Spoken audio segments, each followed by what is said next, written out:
So composition of functions is basically you're producing a new function that uses nested values. So uh, one thing you might have seen, I know my kids did when they were in elementary school, is these in and out boxes.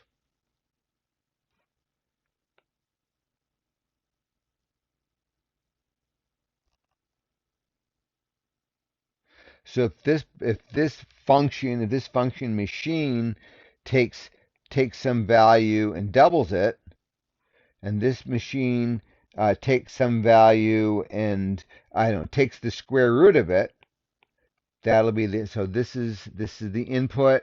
There's an output here. That output drops into a second function and we get new output. So we start with 1x and we end up with a composite y. If we call this function f of x, if we call this function g of x, our output is going to be known as g of f of x, because the f of x is the first thing that gets acted on it, and that output then gets acted on by the g function. So that's how we write a composite function.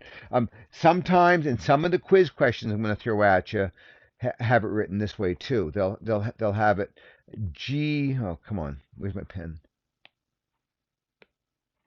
Over here.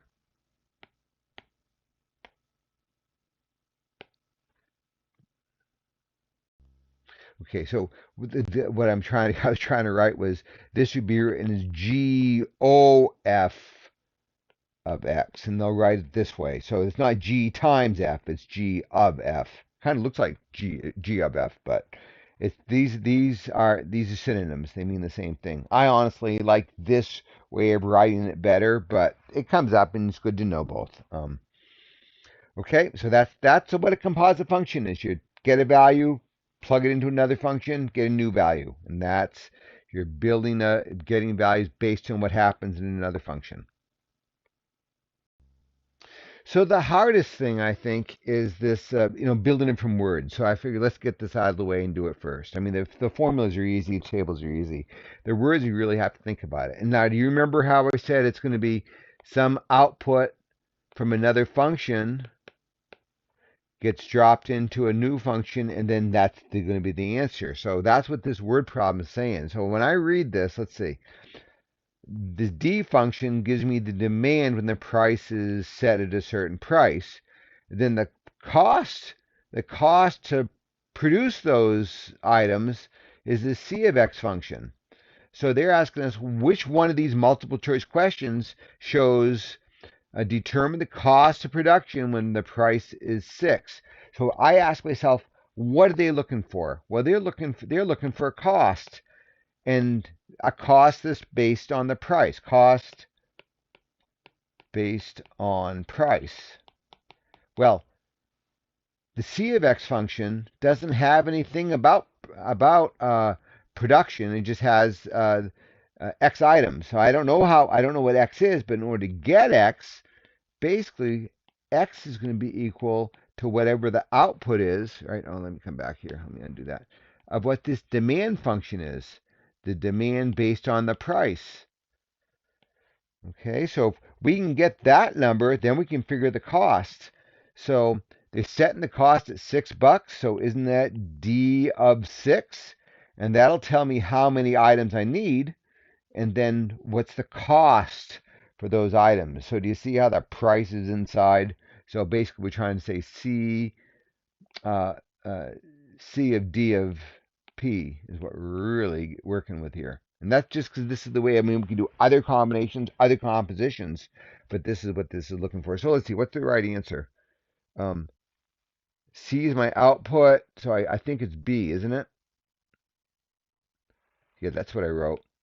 So that's what you do. You just kind of read it, put it in context, see what it means. I think that's the hardest thing, having to reason it out. But it's probably the most useful thing too in real life, without having to do all the algebra and stuff. Okay, let's move it on. So now these exercises, they ask you to do some evaluation.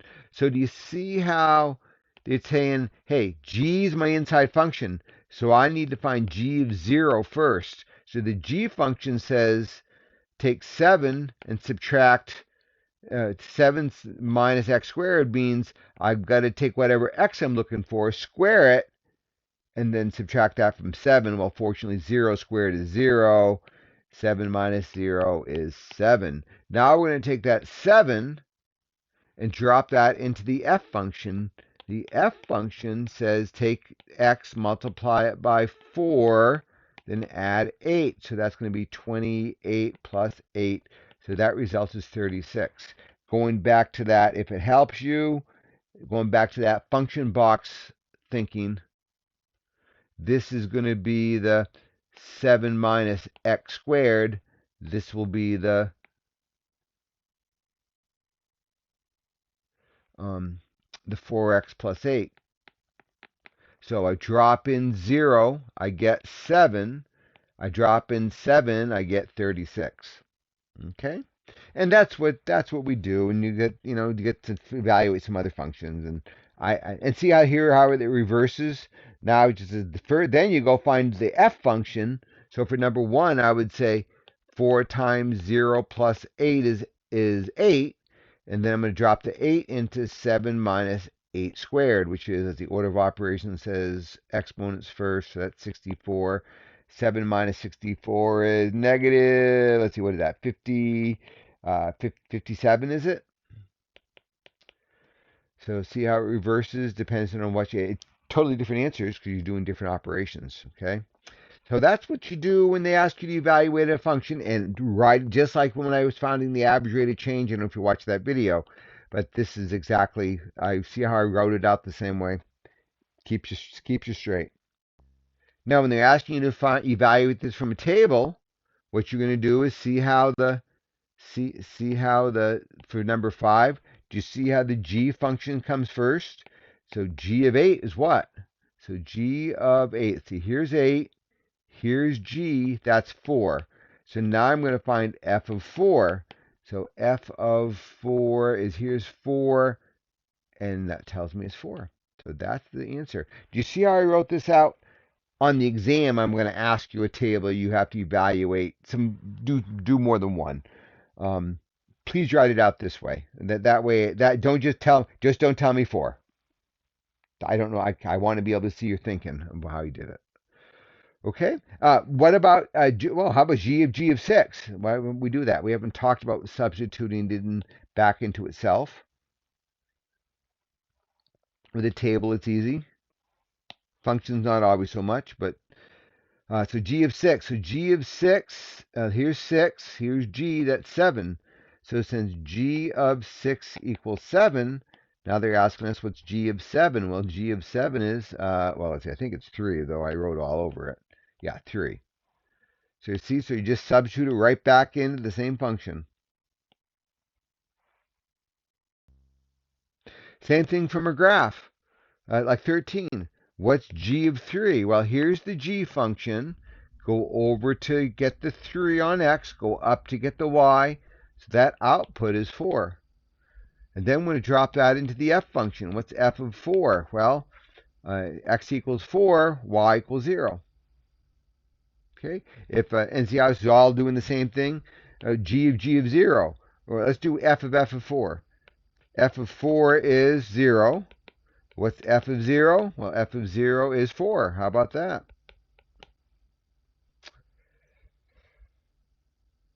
All right, so I guess that's that. So now they're, instead of coming up with values, they're actually asking us to come up with a new function.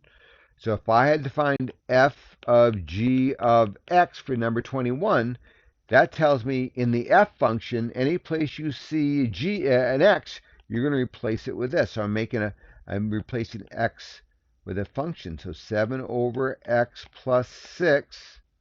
Here, let me change ink. Minus 6, because that's what the f function had. So then you just do order of operations. Well, 1 over 7 over x, because plus 6 minus 6 is gone. And when you see 1 over something, that says just take the reciprocal. So 7 over x, or x over 7. And what's g of f of x, well, that tells me every place in the g function that I have x, I'm going to replace it with f of x. Let's see. Here, let me go back to red here for the parent function. Let's see, this is 7 over plus 6. See how we replace that x? I replace that x with that whole g function. So 7, let's see, let's think about it this way. 7 over 1 over x minus 6. Here, let me move this down a little bit so I get a little bit of screen real estate to move if I can. Can I move the whole thing? Come on. Nope, it's not letting me. Give me a second here. Let me move that out. And this is the old one. Let's get rid of that. Give myself some room. Okay, so for that 7 over 1 over x minus 6, when I have a fraction over a fraction, right? If I have a over b all over c over d, that means I'm going to take a over b and divide it by c over d, which is the same thing as multiplying a over b times d over c. In other words, I'm going to take the reciprocal at the bottom. So 7 is just 7 over 1, so I'm not even, well, I'll write 7 over 1. Not that one. The one comes from the f of x. So divided by 1 over x minus 6, well, that's going to become 7 over 1 times x minus 6 over 1, because you take the reciprocal, and then we can just, and then aren't I missing a value here? Then it's going to be plus 6 here from that. So we just got to multiply 7 times x and 7 times negative 6. Then I'm going to add 6. So that's going to be 7x minus 36 if I'm doing my arithmetic right. Okay? Should I do another one? Do you want to try? Well, tell you what. In the discussion forum, if you want, you try posting number 22. You get the points whether you're right or wrong. And one person does it. Don't have 10 of you do it, because that wouldn't be fun to read. But one person would do it. How about if I do number 23, then somebody can go do number 24. Okay. Why isn't it erasing? I don't know. Not all of it. I only want to erase this a little bit. Here.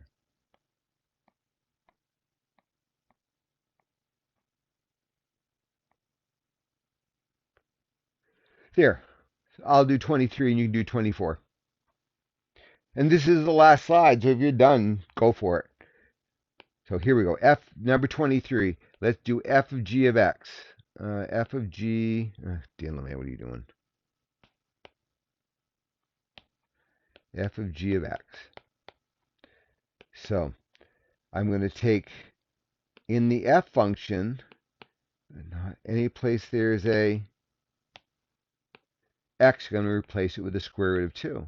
The square root of x plus 2. So square root of x plus 2 is what goes in there.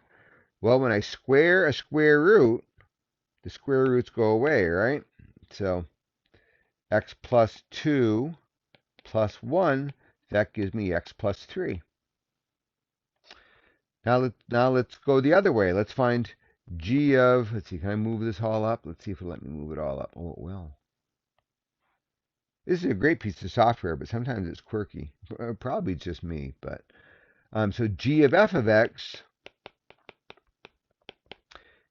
take that big square root, because that's the g function, and any place there's an x inside it, I'm going to replace it with the x squared plus 1, and so then I'm going to combine like terms underneath the square root.